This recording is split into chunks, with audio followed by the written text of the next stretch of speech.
Good Monday. This is Jay Brew, co-chairman of Seafried and Brew.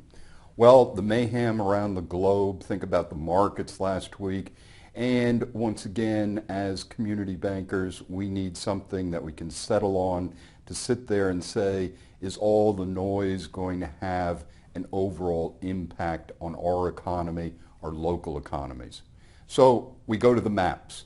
Once again, these are from the Federal Reserve Bank of Philadelphia. We look at these every month. Last week we were talking about the impact of the price of oil, which we'll talk about in a second.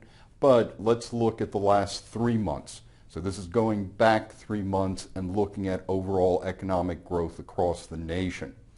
And going back to 2012, 0.75 was the average.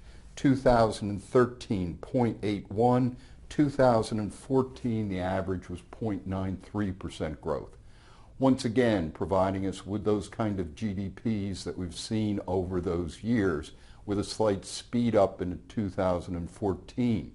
But what we then saw coming into this year is really below even what we had back in 2012, going from a 0.74 in June to 0.73% growth in July.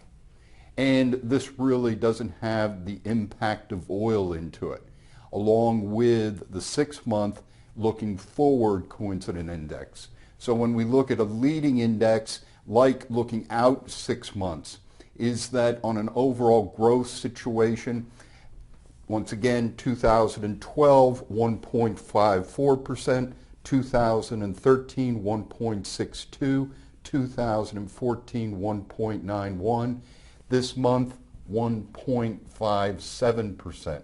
So once again, going back to the growth rates we saw in 2012.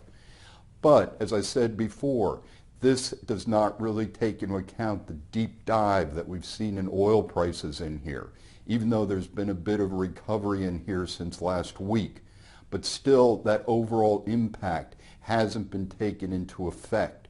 So I think that there's going to be slower numbers coming out as we move into the rest of the year.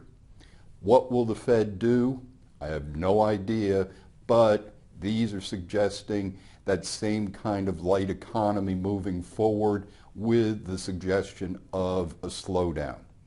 This is Jay Brew. Have a great week.